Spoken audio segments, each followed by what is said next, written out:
aweze kuendelea kukomboa na mambo kama hayo.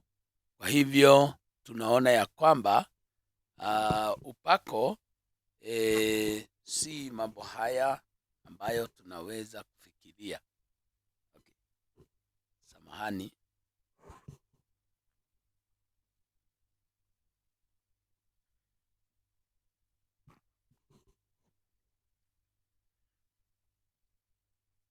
Tuendelee. Sasa tunaweza kuangalia upako ni nini? What is anointing? Anointing tunaiona kwa njia mbili. Njia ya kwanza ni ile physical ama ya kimwili, na ingine ni ile tunaita spiritual. Hiyo ni ya kiroho, na tutaweza kuiona kwa njia hizo mbili. Katika lugha ya Kiebrania tunasema upako unaitwa mashak. Mashak ndio anointing. Mashak maana yake ni tunasema maana yake is to rub or to smear oil. Ni ile hali ya kupaka, ile hali ya kusugua. Ndio tunasema kitumia mafuta, hiyo ni anointing, una anoint. Na pia katika Greek ni krio,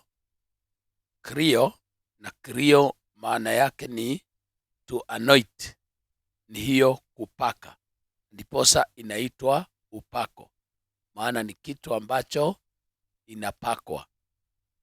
Na kwa hivyo kwa upande wa kimwili ama physical, tunasema oil in the outside, ni ile mafuta inaoonekana. Sababu mtu anapokuwa anointed physically, kuna mafuta inaonekana, anapakwa katika mwili. Kwa mfano kama kitabu cha Samueli wa kwanza 16 na pale mstari wa 13. In the book of 1 Samuel 16 verse 13. Nasema hivi. Samueli wa kwanza 16 mstari wa 13. Ndipo Samueli akaitoa pembe yenye mafuta, akamtia mafuta katika kati ya ndugu zake, na roho ya Bwana ikamjilia Daudi kwa nguvu tangu siku ile. Basi Samueli akaondoka akaenda zake Rama. Kwa hivyo tunaona huu ni wakati Daudi alikuwa atiwe mafuta ili awe mfalme katika Israeli. Na kwa hivyo Samueli akaenda kwa kina Yese ama kwa kina Daudi ili amtie mafuta mmoja wa vijana wake, na basi Daudi ndiye aliyeangukiwa na kura ya Mungu ya kwamba ndiye anayehitajika aweze kutiwa mafuta. Na kwa hivyo Samueli akatia pembe yake mafuta na akaenda pale. Tunajua yaliyotokea.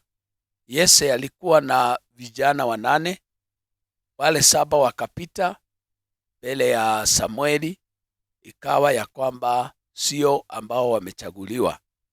Na Samueli akauliza kama kuna mwingine amesalia, ajulisho ya kwamba kuna mwingine ambaye yeye ako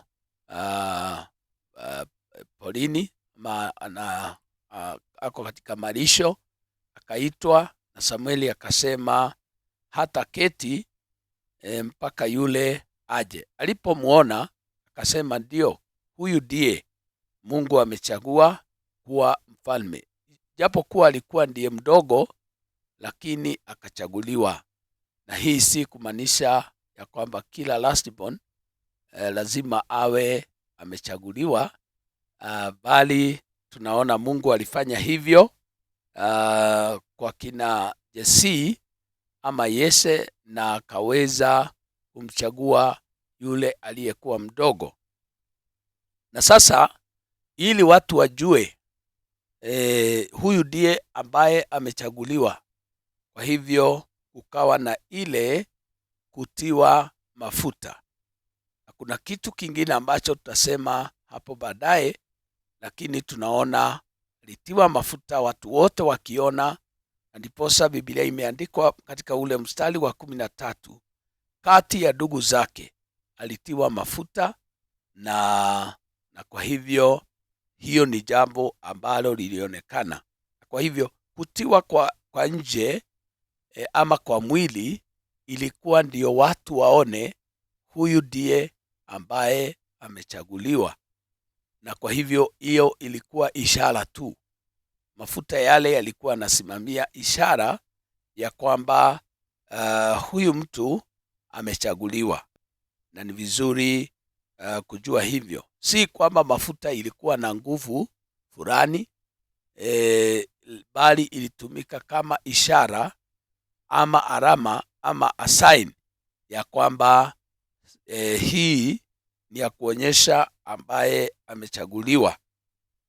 Na mfano wa pili, kwa hivyo mafuta ama niseme hivyo kwanza, mafuta yalitumika ama upako huu ulipakwa wafalme, ulipakwa wale makuhani, ulipakwa manabii na hata wagonjwa. Kwa hivyo mafuta ilitumika katika sehemu hizi 4, ama watu hawa ndio waliweza kupakwa mafuta. Katika Kutoka 28 na mstari wa 41, Exodus 28 verse 41,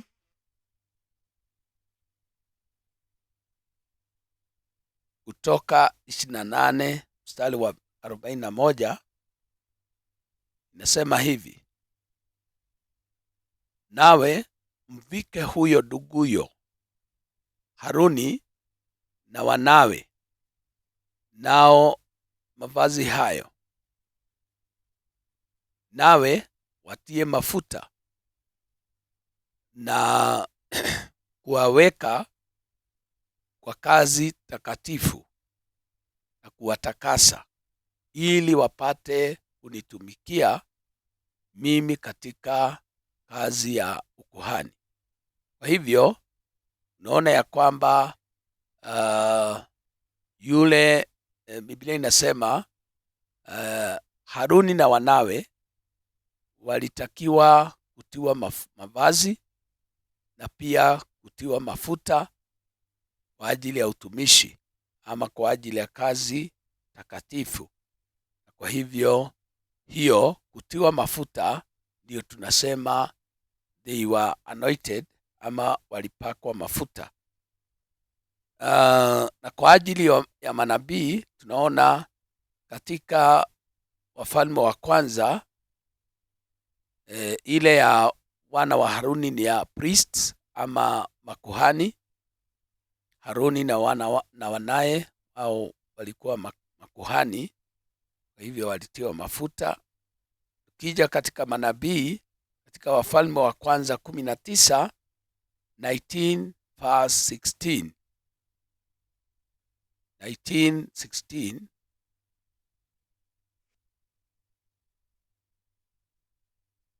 unaona ya kwamba na Yehu mwana wa Nimshi mtie mafuta awe mfalme wa Israeli, na Elisha mwana wa Shafati wa Aben-Mehora mtie mafuta awe nabii mahali pako.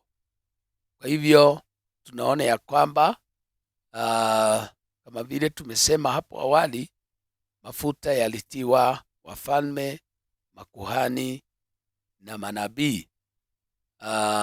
Hapa tunaona Elisha mwana wa Shafati aliweza kutiwa mafuta ili awe mahali pa Eliya, ili achukue nafasi ya Eliya. Na kwa hivyo yeye kama nabii, Elisha alitiwa mafuta. Na la mwisho katika Marko 6 na mstari wa 13, Mark chapter 6 verse 13, tuangalie mahali mafuta ilitumika kwa ajili ya wagonjwa. Wakatoa pepo wengi, wakapaka mafuta watu wengi waliokuwa wagonjwa, wakawapoza. Kwa hivyo in the Mark chapter 6 verse 13 tunaona mafuta yalitumika kuwapaka waliokuwa wagonjwa, na hata leo bado mafuta inatumika kuwapaka wagonjwa, na inafaa wakipakwa mafuta waponywe. Na hata katika hiyo ya wale wagonjwa, ukisoma katika Yakobo 5 na mstari wa 14,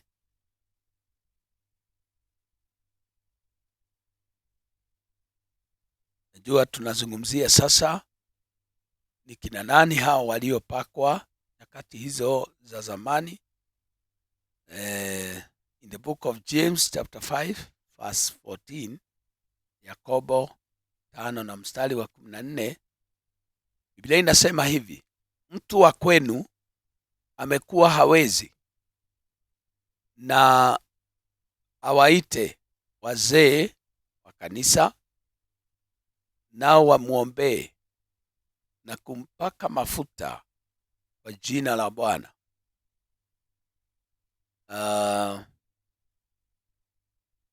Na kule kuomba kwa imani utamuokoa mgonjwa yule, na Bwana atamuinua.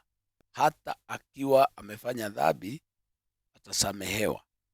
Kwa hivyo unakuta ya kwamba pia Yakobo anasema kama kuna mtu mgonjwa, aite wazee wa kanisa waweze kumpaka mafuta, wamuombee, wampake mafuta kwa jina la Bwana, naye ataweza kupona kama kutakuwa na imani. Yule mtu ataweza kupona. Na kwa hivyo ujue ya kwamba si mafuta inaoponya, bali sharti kuwe na imani ya kwamba yule mtu ataweza kupona. Kwa hivyo tunaona ya kwamba tumeguzia ile ya meaning ya kwanza ya upako wa kimwili, ile inaonekana kama ni mgonjwa, kama ni kuhani, kama ni mfalme, kama ni nabii, walipakwa ama walitiwa mafuta. Hiyo ndio tuliita oil in the outside. Kuna ile ambayo sasa ni spiritual, ama ile area ya kiroho. Area ya kiroho tunasema power on the inside, nguvu kwa ndani, kwa udani ama kwa upande wa ndani. Sasa hii nayo ndio tunasema is the real anointing. Hii ndio upako halisi. This is the real anointing, ile ya mtu anapata kuwa na nguvu ya ndani, kwa sababu Roho Mtakatifu ambaye anafananishwa na mafuta, sasa akiingia ndani ya mtu, yule mtu unakuta ya kwamba anapata na nguvu zingine, anapata nguvu mpya za kuendelea katika huduma. Kwa mfano, Yesu mwenyewe katika Luka 4 na mstari wa 18, in the book of Luke chapter 4 verse 18, tunaona Yesu mwenyewe sharti angekuwa anointed ili aweze kuanza rasmi kazi ya Mungu. Biblia inasema hivi, Roho wa Bwana juu yangu. Tusome, tuanzie 17 tafadhali.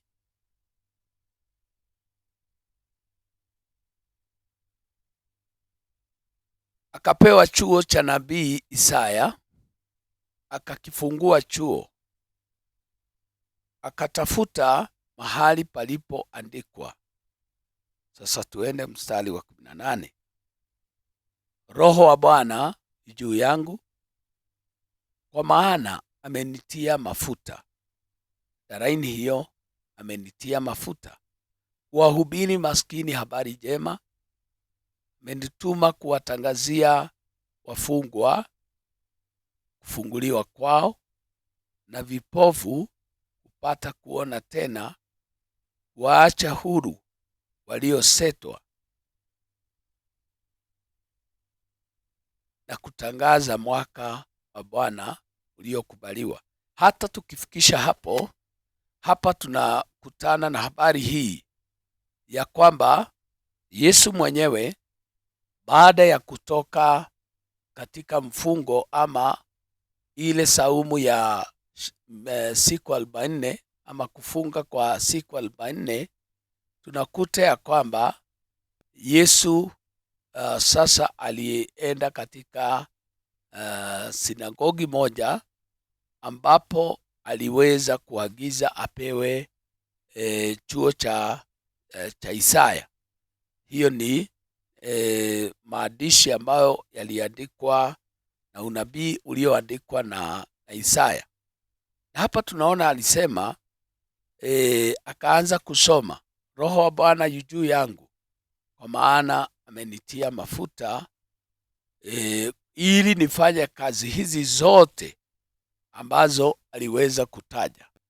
Hakuwa amefanya kitu, lakini kuanzia hapo aliweza kufanya kazi hiyo ambayo ilikuwa ni kazi ya huduma, aliweza kuifanya. Na kwa hivyo tunaona ya kwamba aliweza kuendelea na kazi hiyo vizuri sana kwa sababu ya upako. Kwa hivyo yule ambaye naendelea kujiunga nasi, tumeanza mafundisho ya anointing ama upako, na tumesema ya kwamba tayari tumeshughulikia kile ambacho si upako na kile ambacho ni upako, what is anointing, na tumeanza kuona ya kwamba upako ni wa aina mbili. Kuna ule wa upande wa juu na kuna ule wa upande wa ndani.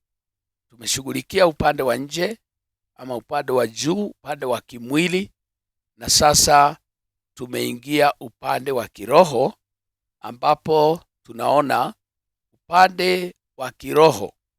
Hii ndio tunaita the real anointing ama ni upako wa kweli, ambapo tunaona Yesu mwenyewe aliweza kupakwa na upako huu ili aweze kueneza Injili na kuendelea na katika ile hali ya kuhubiri na kueneza Injili.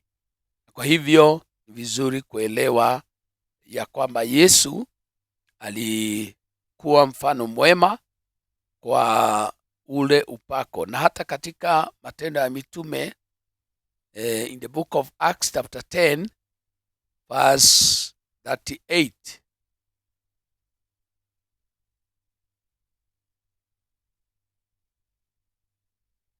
Matendo ya Mitume 10 na mstari wa 38 inasema, habari za Yesu wa Nazareti, jinsi Mungu alivyomtia mafuta kwa Roho Mtakatifu na nguvu, naye akazunguka huko na huko akitenda kazi njema na kuponya wote walioonewa na Ibilisi, kwa maana Mungu alikuwa pamoja naye. Kwa hivyo huyu ni Petro alieleza mambo haya alipokuwa kwa kina Kornelio, ambapo aliweza kueneza Injili mahali pale, na Kornelio aweza kuokolewa pamoja na nyumba yake. Na hivyo tunaona na watu waliokuwa pale pia waliweza kupokea Injili hii. Alikuwa akielezea habari za Yesu wa Nazareti na vile alivyoweza kupakwa mafuta na kwa njia ya Roho Mtakatifu akawa na nguvu, akazunguka huko na huko akitenda kazi njema za kuponya walioonewa na Ibilisi, na pia aliweza hata kufufua na kutenda mambo makubwa. Kwa hivyo anointing ama upako unawezesha mtu kufanya mambo ambayo hangeweza, na hiyo tutaona baadaye. Upako ni wa maana sana, maana unawezesha mtu kufanya yale ambaye hangeweza kufanya na mawazo yake na nguvu zake mwenyewe. Kwa hivyo upako unahitajika katika maisha yetu. Tunahitaji anointing, tunahitaji upako kabisa kabisa katika maisha yetu.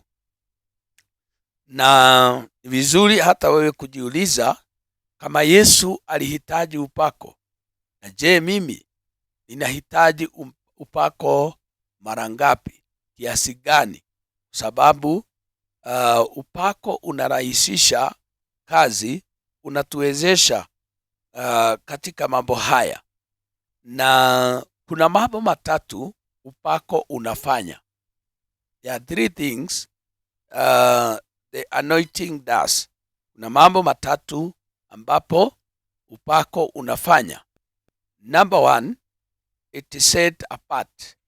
Hiyo tulikuwa tumeona, lakini pia ni vizuri kwa kuweza kunakili haya ya kwamba upako unatenga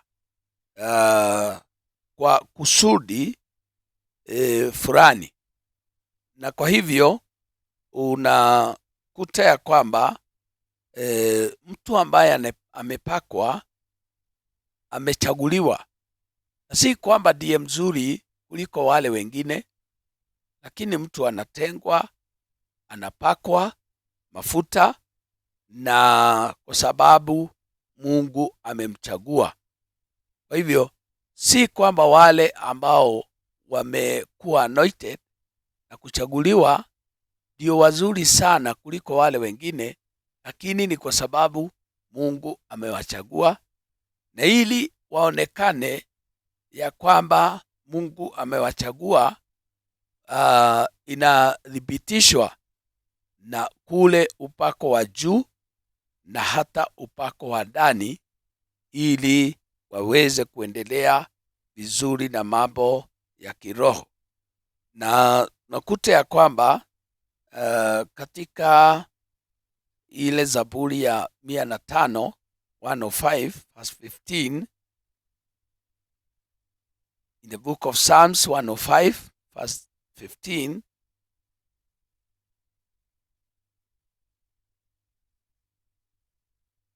some hapo kiendelea. Kwa hivyo upako unatenga watu katika huduma. Hapa inasema, akisema, hebu tuanzie 14.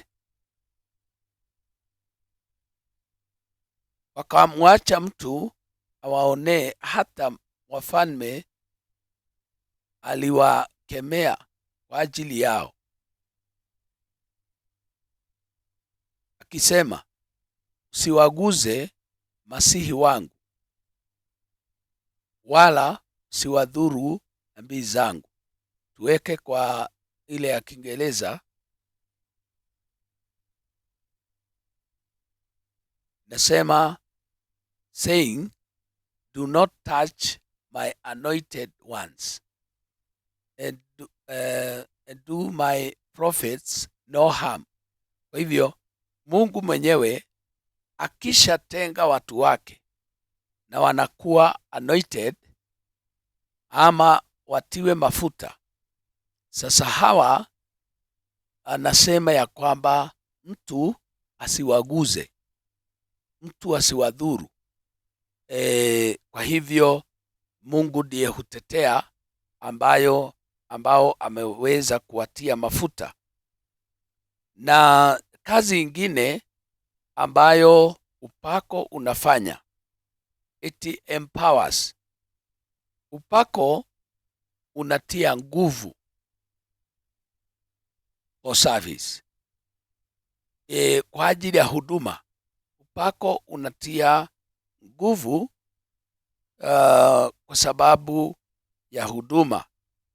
Huwezi kuhubiri ama kuabudu ama kuongoza ama kuponya ama kufanya kazi yoyote ya Mungu bila nguvu. Na kwa hivyo hii nguvu inatokana na anointing. Wanapewa sifa.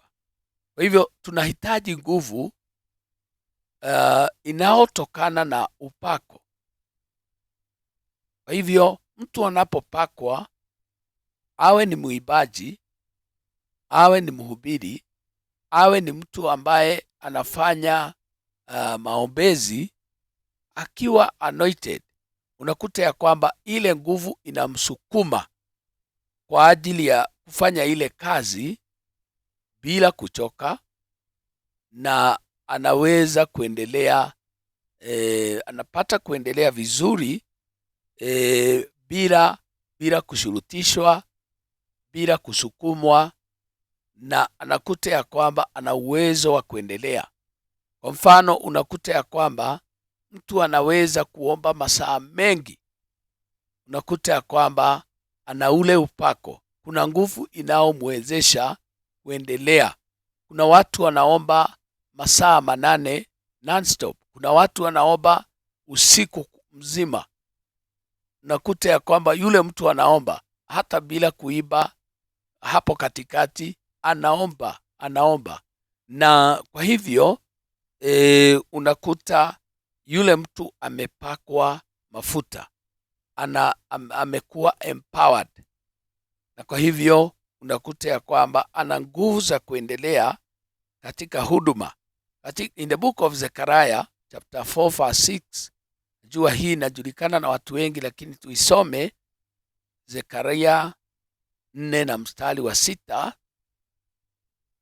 akajibu akaniambia akisema, hili ndilo neno la Bwana kwa Zerubabeli, kusema, si kwa uwezo wala si kwa nguvu, bali ni kwa roho yangu, asema Bwana wa majeshi.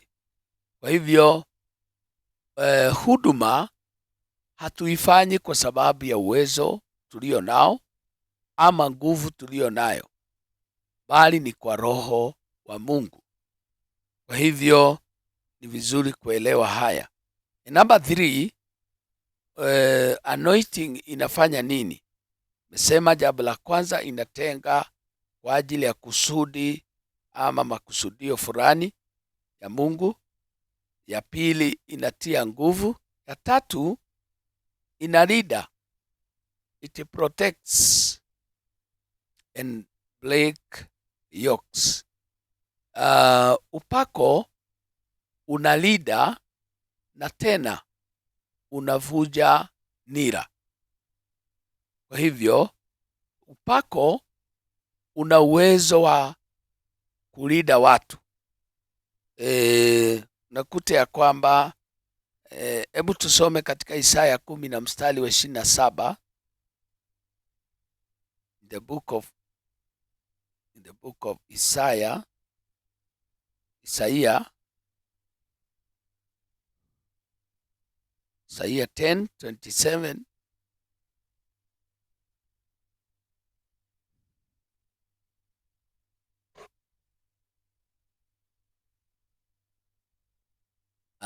Tumefika pale, tusome. Nasema hivi, Isaya 10 na mstari wa 27. Tena itakuwa katika siku hiyo, mzigo wake utaondoka begani mwako, na nira yake shingoni mwako, na nira itaharibiwa kwa sababu ya kutiwa mafuta. Kwa hivyo unakuta ya kwamba mizigo, nira, sababu nira ni ile inatiwa shingoni. Tunajua ya kwamba wale ng'ombe wakulima waliweza kutiwa nira ili waweze kufuta ile jembe ya kulima, na kwa hivyo sasa nira hiyo, hii ni hali ya bondage, ni ile hali ya watu ambao wako katika kifungo, wamefungwa ama wamesetwa na adui. Sasa anointing inavujavuja hiyo nira, inatoa watu katika mfungo fulani, mahali ambapo wamefungwa. Watu wanaweza kuwa na oppression, watu wanaweza kuwa na addiction. Unakuta kazi ya upako, the work of the anointing, ama kazi ya upako, unakuta ya kwamba inavuja zile nira, inavujavuja ile kifungo ambacho watu wamefungwa nacho. Kuna mama mmoja, Biblia inasema ya kwamba alikuwa amefungwa miaka 18. Huyu mama aliishi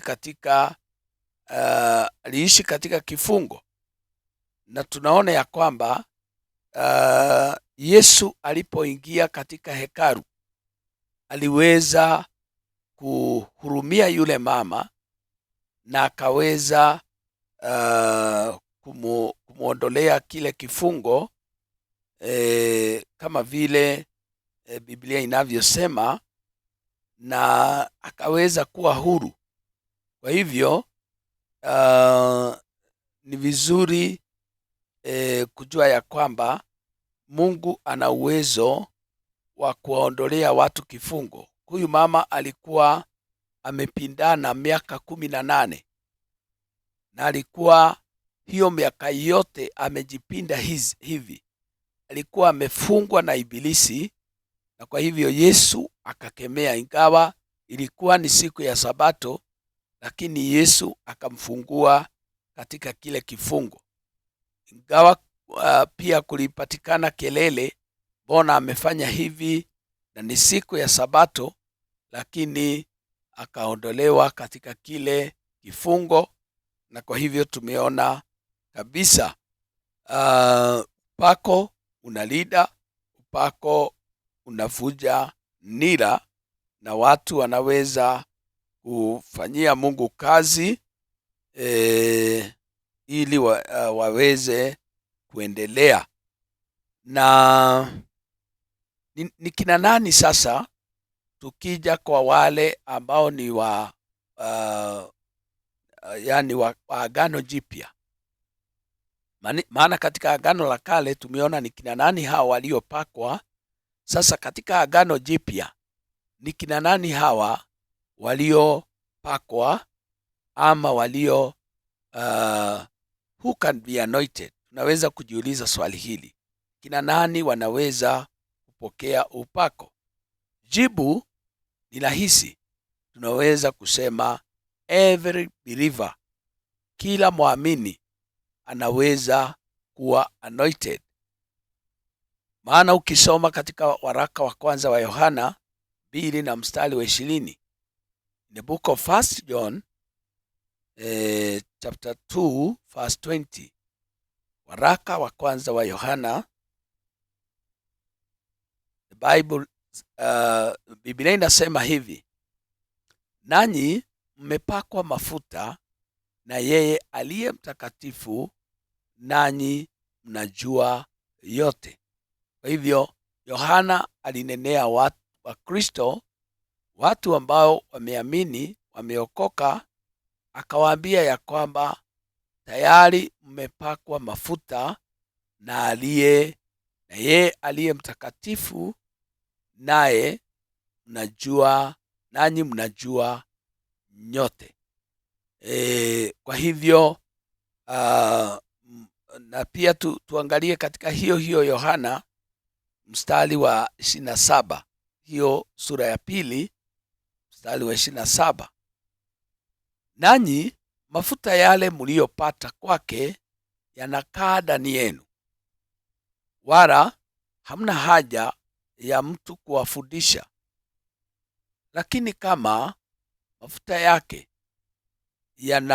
yanavyowafundisha habari za mambo yote, tena ni kweli wala si uongo, na kama yalivyowafundisha, kaeni ndani yake. Kwa hivyo Yohana anazidi kutueleza, kutuhimiza ya kwamba sisi zote tumeweza kupakwa mafuta, na upako ambao tumepakwa nao ni ule wa ndani. Na maana tulisema the real anointing ni ile ya the power inside, ama ni ile nguvu iliyo ndani, inaofanya kazi ndani yetu. Na kwa hivyo usitegemee tu ile ya kumwagiwa mafuta nje, bali ile anointing ambayo inahitajika ni ile ya ndani. Na kwa hivyo ndiposa anasema mlivyopata mafuta yale mlioyapata kwake yanakaa ndani yenu, wala hamna haja ya mtu kuwafundisha. Kwa hivyo si lazima watu waitwe mahali na wamwagiwe mafuta ama wapakwe mafuta, kwa sababu ni vizuri kuelewa nguvu haiko ndani ya mafuta. Ile mafuta ilitumika kama ishara, lakini baada ya mtu kupakwa, ndipo sasa anapokea nguvu za Roho Mtakatifu za kuendelea katika huduma. Na pia katika Wakorintho wa 2:1 mstari wa 21, 2 Corinthians chapter 1 verse 21 and 22, nasema hivi: basi yeye atafunyaye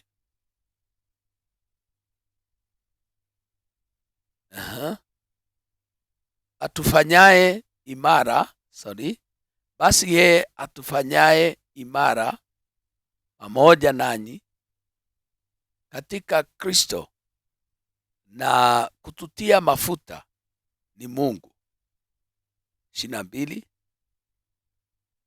naye ndiye aliyetutia muhuri, akatupa arabuni ya Roho mioyoni mwetu. Katika ule mstari wa 21, Biblia inasema wazi ya kwamba yeye atufanyaye imara pamoja nanyi katika Kristo na kututia mafuta ni Mungu. Kwa hivyo Mungu ndiye anayefanya kazi hiyo ya kututia mafuta ndani yetu. Kwa hivyo tunaweza kusema upako unatoka wapi? Upako hautoki kwa mhubiri. Upako unatoka moja kwa moja kwa Mungu wetu. Kwa hivyo ni vizuri kuelewa hiyo ya kwamba upako hutoka moja kwa moja kutoka kwa Mungu. Maana kuna yale mambo ambayo mwanadamu ni limited, hawezi kuachilia kwa mwanadamu. Kama vile tunasema mwanadamu haponyi, ila Mungu ndiye anayeponya, lakini anatumia mwanadamu kuombea wagonjwa na wagonjwa wanapokea uponyaji. Kwa hivyo ni vizuri kuelewa hayo.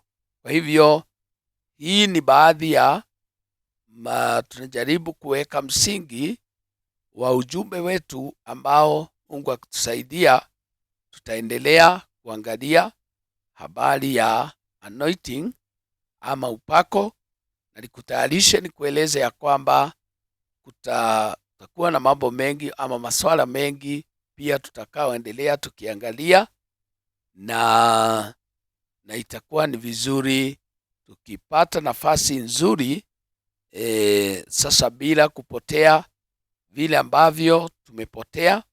Na poleni kwa sababu tumekuwa na shughuli ambazo zilitufanya tupotee hewani ama kuendelea na masomo yetu, na kwa hivyo tumerejelea, na naamini ya kwamba tutakumbushana, tutawaambia wale wengine ya kwamba tumerejelea masomo yetu, na Mungu akitujalia taendelea na lesson hii ya anointing ama ya upako, tuiangalie kwa njia pana, na kuanzia hapo tunaweza kuangalia habari ya mambo ambayo inaweza kutusaidia kuota katika anointing ama kuendelea katika anointing na kudumisha ile anointing. Tunaweza kuangalia sababu kadhaa ambazo zinafanya tuweze kujazwa ama kutafuta upako, na mambo mengine mengi yaliyo katika somo hili. Na kwa hivyo ningependa kwa usiku wa leo kukomea hapo, na ili tutaanzia sehemu ingine kesho panapo majaliwa ya Mungu. Naamini ya kwamba Mungu atatuwezesha, na kwa hivyo tunaweza kupata nafasi hii kama kuna mtu aliye na swali, ili tuweze kulijibu swali lake. Na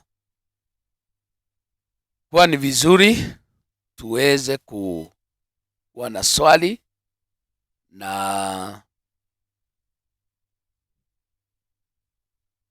bado tukingojea swali, nirudie tena, lianzia na kusema ya kwamba anointing ina njia mbili za kuelezea. Nasema anointing ni kuna ile physical pande wa nje na kule kutiwa mafuta nje. Tukaona kina Daudi waliweza kutiwa mafuta, watu wakiona Haroni na wanawe waliweza kutiwa mafuta, na yule Eliya aliweza kumtia Elisha, na pia Yehu na wengine aliowatia mafuta, na pia wagonjwa waliweza kutiwa mafuta hata wakati wa Yesu, na pia hata leo yule mgonjwa anaweza kuitana atiwe mafuta. Si kwamba akipakwa mafuta afe, bali akipakwa mafuta yale aweze kuendelea, aweze kupokea uponyaji na kuendelea na maisha yake. Kwa hivyo tukasema, kama vile nimesema hapo awali, mafuta yale yalikuwa ni ishara, kumaanisha ya kwamba mtu ameteuliwa na Mungu, na sasa huyu mtu apewe heshima yake, aendelee na kazi na huduma aliyoitiwa. Bali pia watu wale walisaidiwa na Roho Mtakatifu kufanya kazi hizo. Tena tukaona sehemu ya pili ya upande wa kiroho ambayo tumeita power on the inside, ama ni ile nguvu ya ndani ambayo inahitajika mtu anapoendelea kuhudumu. Na tena tuliona ya kwamba upako si ile kelele ama kule kushout. Mtu anaweza kushout lakini ana upako. Upako si talent. Tukaona hayo, because talents are there, most of them for entertainments. Na kwa hivyo si kwamba ina maana ya kwamba mtu akiwa na talanta yule mtu ana upako. Na pia tukasema sio kitu cha kujionyesha, ila upako ni kitu cha huduma. Mtu anapakwa na kuwa na upako ili aweze kuhudumu. Kama ni mahubiri, hata kama atahubiri vizuri, ajue ya kwamba si nguvu yake, si uweza wake, na si jambo la kujivunia, bali utukufu mrudie Mungu kwa ajili ya jambo lolote lile amefanya. Na kwa hivyo tukiendelea taweza kuona mambo kadhaa kama vile nimesema, na ili Mungu akitusaidia tuweze angalau kufikia mambo kadhaa, ili hadi tukiomba kila siku tunahitaji upako. Maana mfano kama vile tuliongea wakati tulipokuwa tunaongea habari ya Roho Mtakatifu, tuliona ya kwamba mtu anayejipaka mafuta hawezi kujipaka leo aseme kesho haya mafuta niliyojipaka jana itanitosha, na hata kesho kutwa aseme juzi nilijipaka mafuta inanitosha. Upako unahitajika kila siku kwa ajili ya service, kwa ajili ya huduma, kwa ajili ya kupata nguvu, maana tunahitaji upako kila wakati. Kwa hivyo naamini ya kwamba tunapoendelea na ujumbe huu, Mungu ataweza kutupaka na upako wa hali ya juu ili tuweze kufikia mambo mengi, tuweze kuvunja nila na uwezo wote wa kishetani, na watu waliofungwa wafunguliwe tunapoendelea na lesson hii ya upako. Mungu awabariki sana. Muwe na wakati na nafasi nzuri tunapoendelea kujiandaa kwa ajili ya kulala usiku wa leo. Mungu awe pamoja nasi na Mungu atusaidie hadi tutakapoonana kesho, ili tuweze kuendelea na somo letu. Na kwa hivyo tutaomba na Mungu awajalie neema yake katika jina la Yesu. Mungu wetu, katika jina takatifu la Yesu Kristo, tuko mbele zako, tunakutukuza, tunakuinua. Tunahitaji upako wako Mungu wa rehema. Tunahitaji Mungu wa rehema tunapoendelea, nguvu za ndani ambazo hutuwezesha kufanya yale unayopenda tufanye kwa jina la Yesu. Tunajua sio kwa ajili ya uweza wetu, sio kwa ajili ya nguvu zetu, bali kwa ajili ya upako na uwezo wa Roho Mtakatifu. Tunajua ya kwamba tunaweza kutekeleza na kufanya yaliyo mapenzi yako katika jina la Kristo Yesu. Na tunaamini ya kwamba tukiwa na upako, nguvu za giza, nguvu za mapepo hazitakuwa na uwezo kinyume na maisha yetu katika jina la Yesu Kristo. Bariki msikilizaji wangu, bariki wote tulio hapa usiku wa leo, ili Mwokozi wa rehema tuwe na upako tutakapokuwa tukiendelea na lesson hii. Mungu wa rehema, tuone umuhimu wa kuwa na upako, na ili kila mmoja katika maombi yetu tuombe ya kwamba tuwe na upako wa hali ya juu katika jina la Yesu, na tutaweza kurahisishiwa katika ile hali ya utendaji wa kazi yoyote Mungu wa rehema ungependa tutekeleze mbele zako. Mungu wa rehema, katika jina lako takatifu uinuliwe na hata uhimidiwe Mwokozi wa rehema. Hata wewe Yesu ni mfano mwema, maana ulijazwa, ulipakwa na upako ili kuwafikia maskini, kuwafikia wagonjwa. Ulifufua hata waliokufa. Ulitenda mambo mengi, na unatueleza kwamba tukiamini tunaweza kutenda kwa kadiri na yale uliyotenda. Katika jina lako takatifu uinuliwe na hata uhimidiwe. Uwe pamoja nasi usiku wa leo na utubariki. Kwa jina la Yesu Kristo tunaomba hata tunakushukuru. Amen. Barikiweni sana na muwe na usiku wa baraka katika jina la Yesu Kristo. Amen.